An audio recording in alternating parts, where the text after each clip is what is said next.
주님의 뜻을 이루소서 하고 또 우리의 모든 것을 맡기고 살아가는 우리 귀한 성도님들 되시길 바랍니다. 네, 오늘 우리가 읽은 역대상 이제 19장에 나타나는 인물들 몇몇이 있습니다. 그 대표적인 인물이 이제 암몬 자손, 또 아람 자손, 또 이스라엘 사람들 중에는 이제 다윗, 그다음에 이제 요압, 아비새 이런 사람 이름 정도가 지금 언급이 되어 있습니다. 다 기억 못해도 다윗, 그다음에 요압 정도만 기억하셔도 되겠고요. 다른 민족은 몇 번 나오니까요. 암몬 자손, 또 아람 자손, 또 이런 다윗 주변에, 이스라엘 주변에 있었던 어떤 민족이구나 이렇게 생각하시면 됩니다. 또 아람 군대 나오니까 혹 옛날 기억나시는 분들 혹시 아람단을 말하는 건가? 그 아람단 아닙니다. 이름만 똑같고 이거는 이스라엘 주변에 있는 또 다른 부족, 민족 이름입니다. 자, 일단 역대기에서 쭉 흘러가는 지금 우리가 성경을 계속해서 역대기를 읽고 있기 때문에요.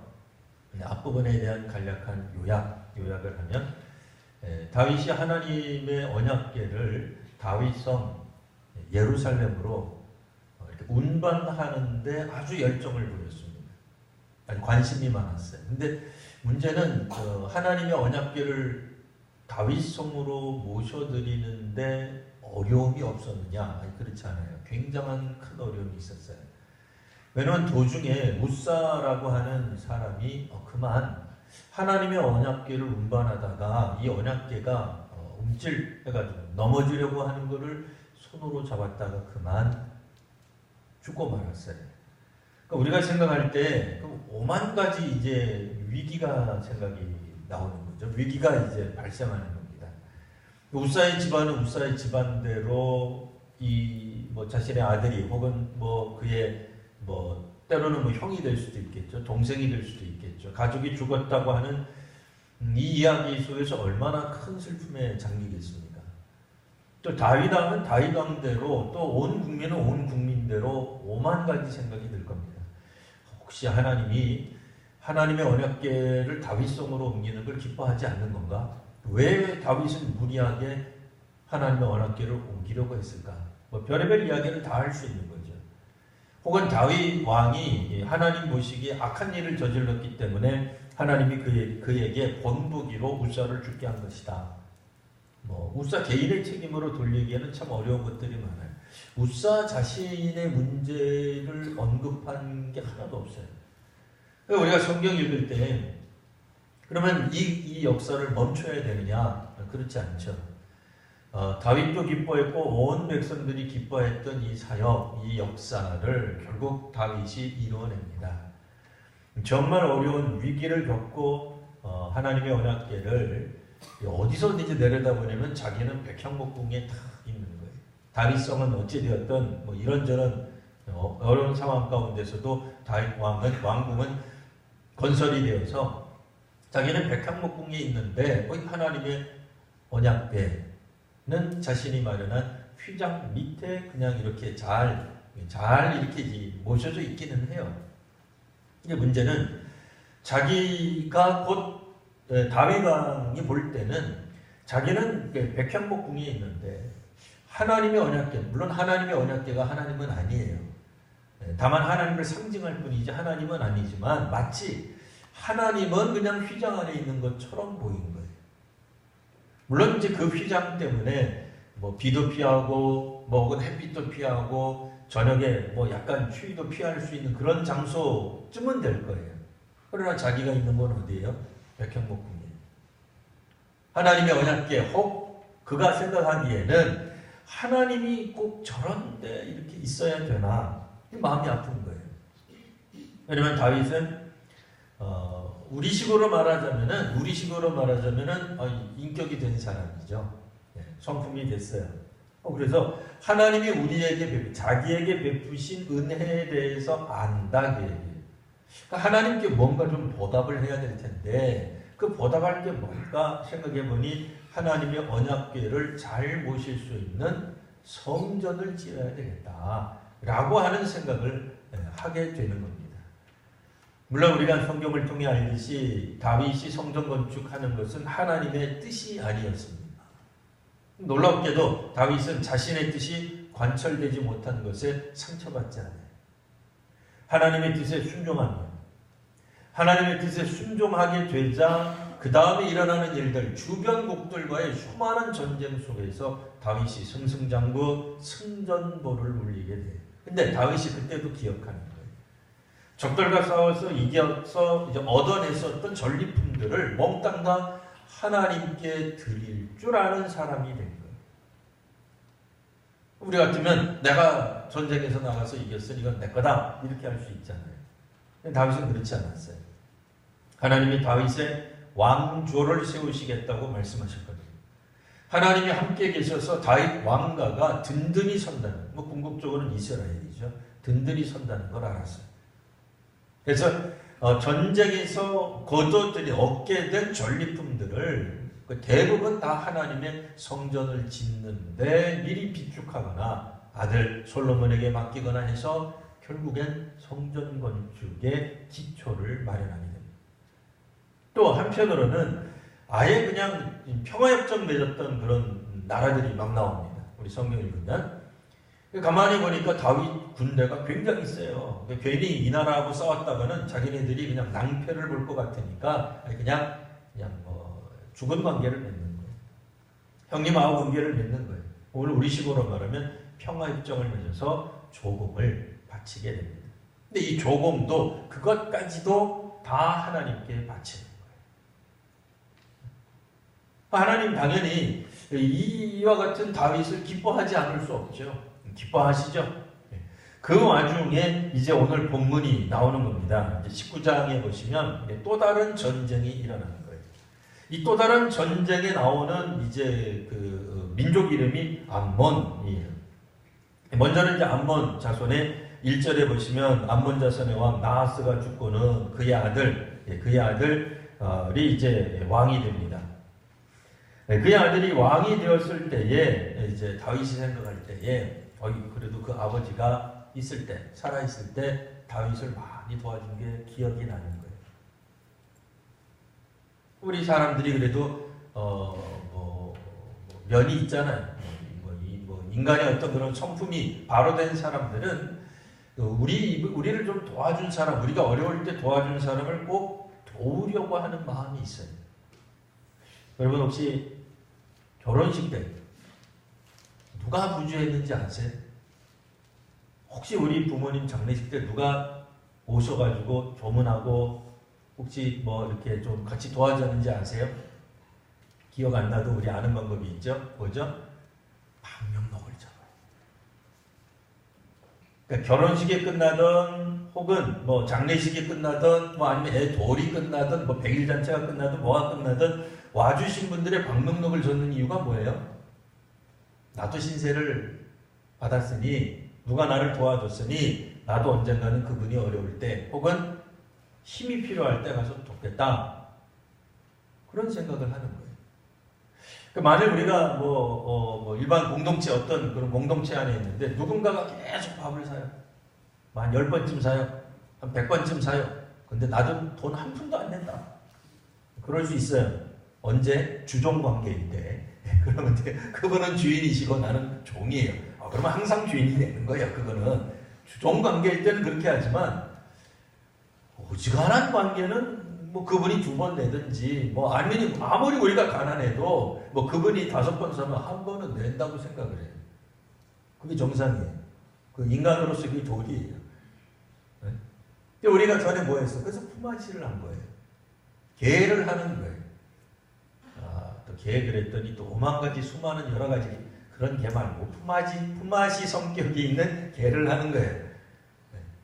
그때 내가 어려울 때 당신들이 나를 도와주는 거예요. 물질로 도와주든 몸으로 와서 봉사를 하든 내 밭에 와서 내 농사 지을 때 도와줬던 사람들을 일일이 기억해줬다가 나중에 그분들이 어렵고 힘들고 혹은 도움이 필요할 때 가서 기꺼이 돕는 거. 다윗도 그런 마음이 있는 거예요. 옛날에 그 왕이 참 잘해줬어요. 비록 옆에 있는 나라니까 대개는 적국이에요. 아니면 적국이 항상 옆에 있는 나라가 적은 아니잖아요.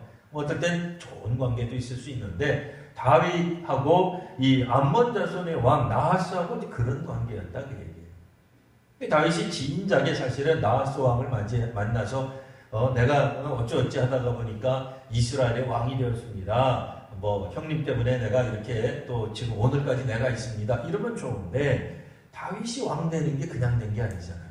다윗도 쉽지 않게 왕이 됐어요. 너무 어렵게 왕이 됐어요. 네. 사울 왕일 때 쫓겨다니고 죽을 뻔하고 죽을 고비 몇 번 넘기고 그리고 나중에 이 다윗이 왕이 되었다 손 치더라도 뭐 이게 역시 순탄치가 않았어요. 그러다 보니 아마도 시간 내서 이 왕에게 좀 이렇게 좀 인사하고 하기가 어려웠던 것 같아요. 여하튼 나하스 왕이 죽고 나서 이제 조문을 하려고 사람을 보냈는데 이 왕의 새로 왕이 된 거죠. 아들이 왕이 됐는데 이 왕의 신하들이 이렇게 이제 그 조언을 하는 거예요. 다윗 왕이 좋은 마음으로 호의로 지금 조문 오는 줄 아느냐? 우리를 정탐해서 우리나라를 정복하려고 공격하려고 그러는 거다. 이 젊은 왕이 생각할 때 그 말이 또 맞은 거예요. 그래가지고 다윗이 보낸 사신들을 아주 그냥 뭐 모욕을 더해가지고 그냥 보내버린 사건입니다. 사실 오늘 제가 이 성경을 읽으면서 설교의 제목을 세상과 싸우는 사람 이렇게 잡았는데 세상과 싸우는 사람이 여기서는 누구냐면 암몬 자손의 신하들 그리고 암몬의 왕을 뜻하는 거예요. 사실 우리가 이 세상과 싸우는 사람들 그러면 대개 우리는 무슨 생각이 들어요? 그러니까 잘못 읽으면 그냥 쓱 한번 읽으면 운명과 싸우라는 말인가 보다 이렇게 읽을 수도 있어요. 사실 운명과 싸우라는 건 좋은 얘기예요. 운명하고 싸우는 거 우리가 왜 좋다고 생각하죠? 사람들이 뭘 해도 나는 나면서부터 그냥 흙수저야. 나면서부터 뭘 열심히 하려고 해도 아무것도 이루지 못해. 그러고 이제 자포자기하면은 사람들이 그걸 좋아합니까? 아니잖아요. 우리가 뭐라고 얘기해요? 운명하고 맞서서 싸우라고 해요. 아무리 운명이 우리를 얽어매고 있고 그것이 운명이라고 할지라도 심지어는 오늘날의 이제 운명이라는 단어보다는 구조악, 사회 구조악 이런 말 쓰는 걸 훨씬 더 좋아해요. 사회적으로 구조적인 악이 있으니 뭘 해도 안 된다? 그렇지 않잖아요. 운명과 싸워야지. 힘들어도 싸워야지. 이건 좋은 거예요. 근데 이제 문제는 뭐냐면 세상하고 싸우는 사람이 있어요. 제가 여기서 세상이라고 할 때는 일반적인 그런 세상을 말하는 게 아니라 나 말고 다른 사람, 나 말고 다른 공동체, 우리 민족 말고는 다른 민족 이걸 다 세상이라고 말하는 거예요. 그러니까 나 이외에는 다 적이라고 생각하는 사람. 내 가족 위에는 다 적이에요. 내가 속해 있는 공동체 외에는 다 적이에요. 이런 사람들은 어떻게 살아요? 세상과 싸워야 돼요. 남들하고 싸워야 돼요. 근데 이분들의 특징이 뭐냐면 호의를 호의로 받아들이지 못해요. 우리가 때로는 글을 읽어도 이게 무슨 글인지 모를 수가 있어요. 책 한 권 두꺼운 책 있잖아요. 200페이지, 300페이지. 혹 우리가 공부를 하다가 보면은 일주일에 몇백 페이지짜리 책 5권도 읽고서 리포트 내야 될 때도 있어요. 근데 읽기는 읽었어요. 한글로 된 글을 읽기는 읽었는데 이게 무슨 말인지 모르는 거예요. 엉뚱한 얘기예요. 리포트를 써야 되는데 저자가 말하는 핵심을 엉뚱한 데 짓는 거예요. 예를 들어 저자는 앞으로 나아가자 결론을 그렇게 내렸는데 책 읽은 사람은 뒤로 가자 이렇게 주장한다는 거예요. 그 책을 잘 못 읽는 거예요. 어떤 사람은 말할 때 그러는 사람들이 있어요. 기껏 상대방이 주거니 받거니 대화를 했어요. 나중에 버럭 화를 내요. 왜 화를 내나 들어봤더니 당신이 이런 말 했잖아. 근데 저 상대방은 전혀 그런 얘기 한 적이 없어요. 그런 뜻으로 말한 것도 아니에요. 근데 못 알아듣는 경우가 있어요. 여기도 그렇죠. 호의를 베푸는데 호의를 악의라고 생각하는 거예요. 의심하는 거예요. 액면 그대로 못 받아주는 거예요. 그 밑에 무슨 숨겨진 뭐가 있을 것이다 라고 생각하는 거예요. 이분들의 특징이 뭐겠어요? 세상과 싸우는 사람들의 특징 중에 하나가 이분들이 이렇게 살아오는 거예요. 다시 한번. 암몬 사람들은 어떻게 살아왔다고 생각할 수 있어요? 이분들이야말로 남의 장례식에 사람을 보내서 정탐을 하는 사람들이에요. 이 정상적인 사람들 같으면 이 장례식에 가서 정탐해서 그 나라 정복할 생각 별로 안 해요. 이분도 그렇게 생각하는 거예요. 뭔가가 삐뚤어져 있어요. 자기가 삐뚤어져 있으니까 남들이 호의를 베풀어도 그거를 곱게 보지 못하는 거예요. 있는 그대로 보지 못하는 거예요. 항상 비틀어서 보는 거예요. 자기가 능력이 안 되면 책을 읽어도 똑같은 책을 읽어도 독해 능력이 안 되는 거예요. 무슨 말인지 모르는 거예요. 근데 문제는 모르는 건 괜찮아요. 근데 이분들의 특징은 뭐예요? 꼭 싸우려고 들어요. 전투적으로 대하는 거예요. 상대방하고는 항상 싸워야만 된다고 생각하는 거예요. 그러니 어떻게 해요? 전쟁을 준비합니다. 자기네들이 다윗의 성질을 건드렸구나. 당연히 알죠. 왜 모르겠어요. 그래서 이들이 한 행동이 바로 뭐예요? 아람 사람들에게 사신을 보내어가지고 용병을 사는 거예요. 그래서 갑자기 다윗 입장에서는 허망한 거죠. 다윗이 지금 하나님 말씀에 순종하고 하나님 언약궤 가지고 오고 비록 실패했지만 하나님께 거절당하긴 했지만 성전 건축하겠다고 하는 원대한 높은 뜻, 좋은 뜻이잖아요. 그 뜻을 가지고 나아갔고 하나님이 그로 하여금 이기게 하셨는데 그리고 그가 이제 좀 마음이 편해지니까 어느 정도 이제 평정되니까 옛날에 나를 도와줬던 그분 하고 떠올렸는데 그만 세상을 떠나버렸어요.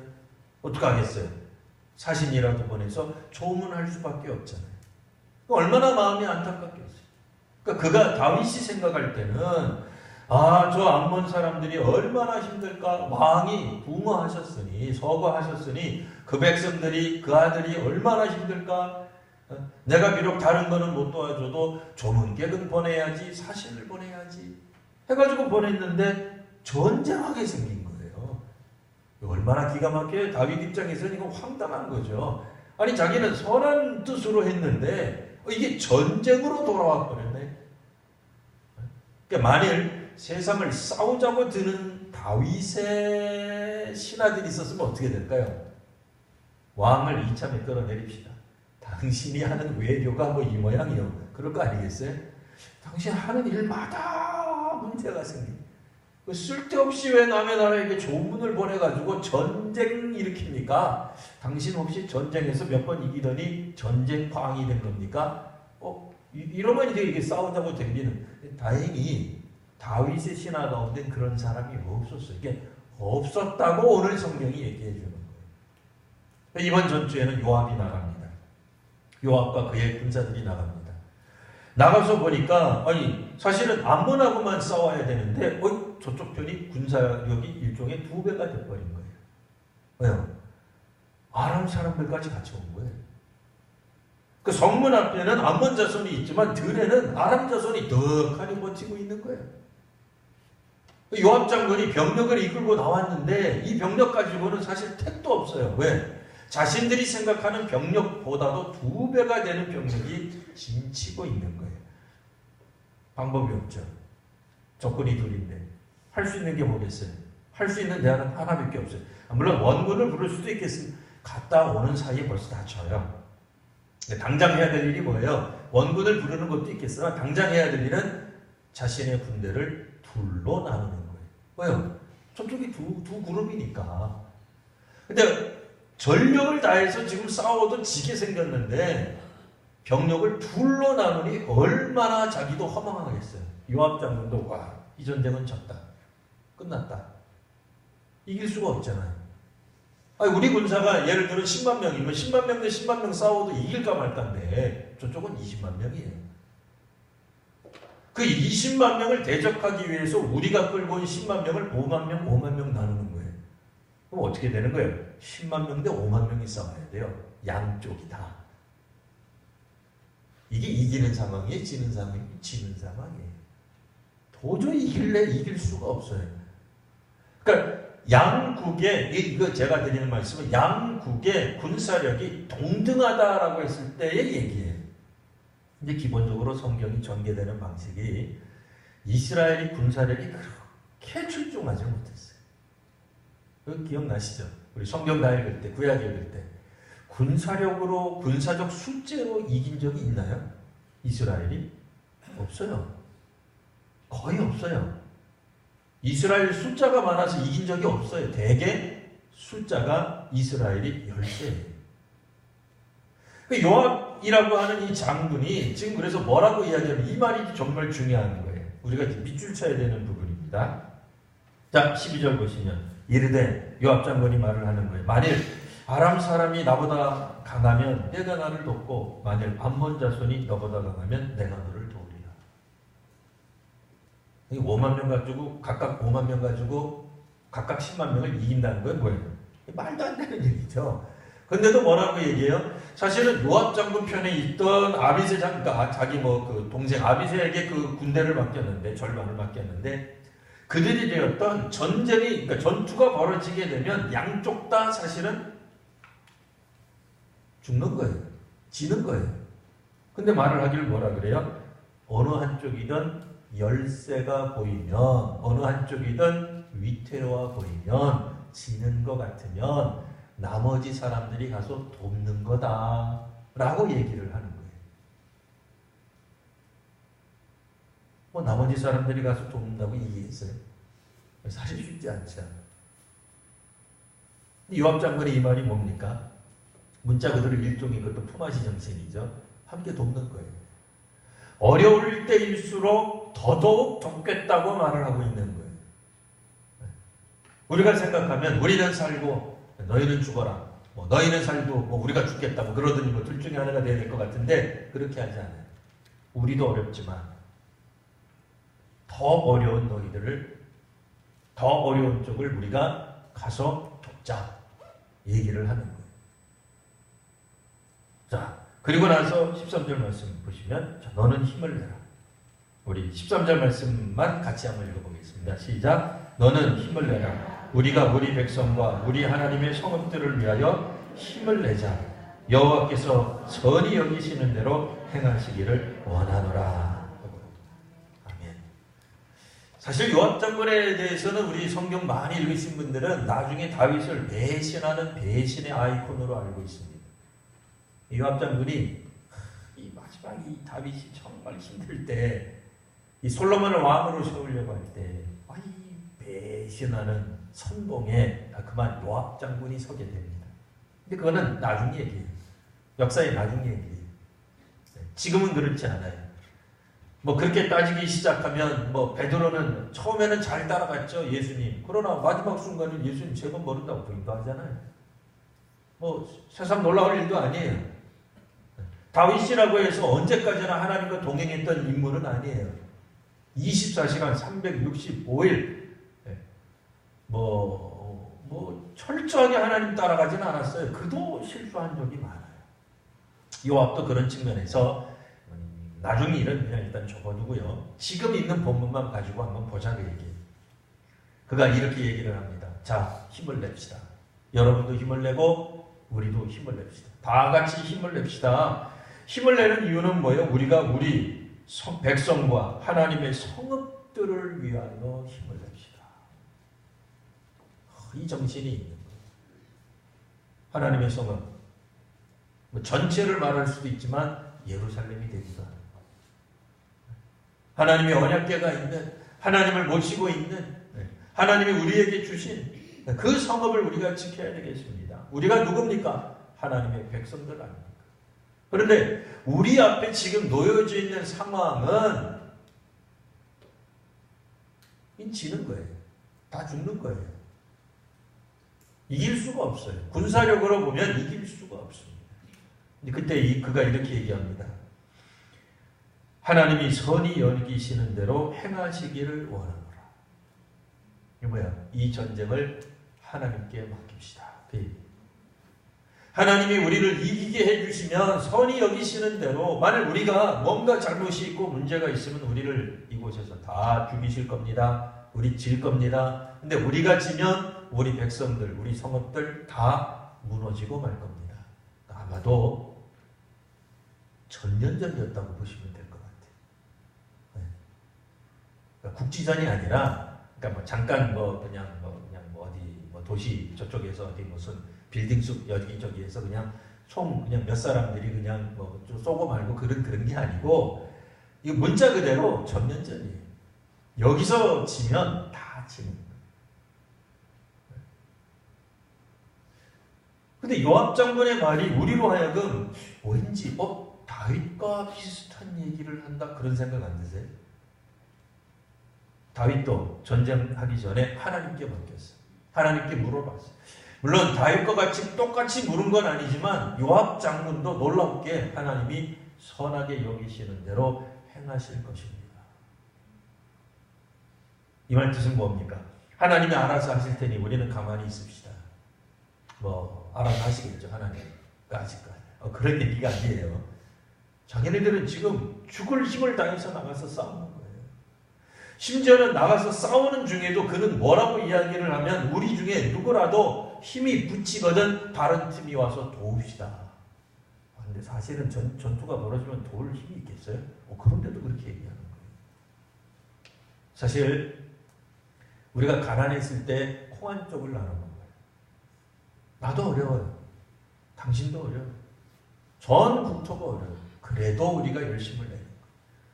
예전에 우리 대한민국이 보여줬던 놀라운 저력이 있었어요. IMF가 터지자. 여러분들도 혹시 냈는지 모르겠어요. 국민들이 나라를 살리겠다고 자신의 손에 있는 금가락지를 뺐어요. 세상에 그런 나라가 어디 있어요? 그런 민족이 어디 있어요? 네? 자기들도 어려운데 여기서도 동참하신 분들이 있을 텐데 우리가 부자여가지고 먹고 살 게 너무 많아서 집이 사실은 알고 보면 10채씩 있는데 당신들이 몰라서 그렇지 나는 이미 미국 시민권이 있는데 그까짓 거 전쟁 나면 그냥 우리는 비행기 타고 그냥 미국 가면 되는데 하는 게 아니에요. 정말 어려운데도 돕는 거. 오늘 이 성경도 마찬가지예요. 정말 어려울 때 돕겠다고 하는 말을 이걸 액면 그대로 믿는 거예요. 서로가 서로를 의지할 줄 아는 거예요. 세상을 향해 싸우겠다는 사람은 항상 무슨 일이 벌어졌는지 싸우려고 든대더래요.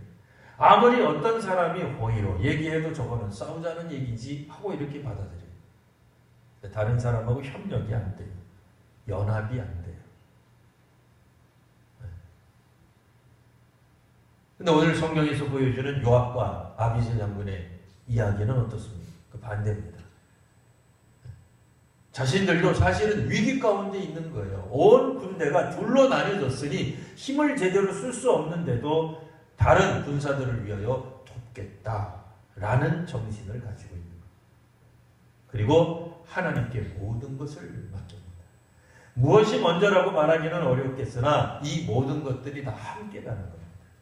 하나님이 우리를 도우시겠지 막연한 기대를 하는 게 아닙니다. 죽더라도 이곳에서 죽겠다는 결단을 가지고 나아가서 싸우는 겁니다.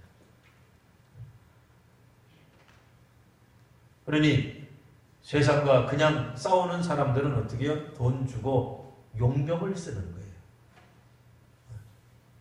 자기네보다도 확실한 승리를 가지고 오기 위해 돈으로 사람을 사지만 결국 그들이 위기에 빠지지 어떻게 해요? 암몬이 지는 것 같네. 아람 사람들이 어떻게 해요? 잽싸게 내뺍니다. 돈으로 형성된 관계는 이거 우리 돈 못 받을 것 같은데 이러면 어떻게 돼요? 다 도망가게 돼 있어요.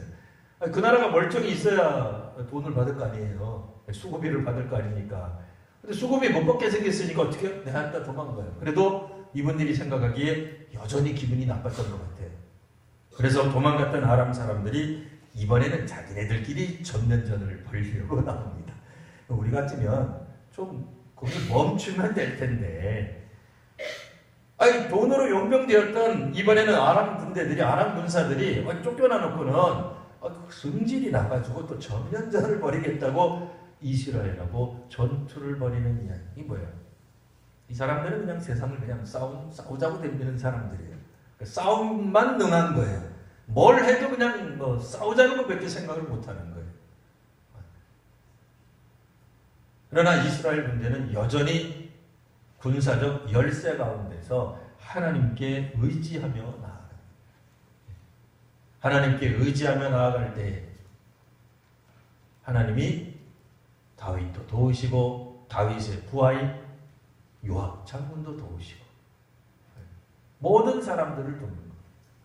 오늘 성경의 주제는 다윗만이 하나님을 섬기며 하나님을 의지했다가 아니라 다윗과 함께했던 그의 군사들도 용사들도 장수들도 하나님과 함께 동행하더라 하는 얘기입니다. 사실 나라를 다스리는 위정자들도 잘해야 되지만 그들과 함께 있는 수많은 정치인들, 보좌관들도 함께 잘해야 됩니다. 우리 가족으로 말하자면 그 집안의 대들보이신 그분이 또 잘해야 되지만 자녀들도 다 잘해야 돼요. 하나님 말씀에 순종하며 살아가는 모습을 보여줄 때에 이와 같이 위기 가운데서도 하나님이 이들을 도우셨다라고 하는 겁니다. 비록 우리가 하나님의 말씀대로 살아갈 때 원치 않는 일들이 생깁니다. 울사가 갑자기 죽거나 혹은 조문을 했더니 전쟁하자고 사람 군사를 보내거나 이런 일들이 벌어지기도 합니다만 여전히 하나님을 의지하며 살아가는 믿음의 사람들에게 하나님이 오늘도 역사하시고 도우시고 함께 하실 줄 믿습니다. 기도하겠습니다.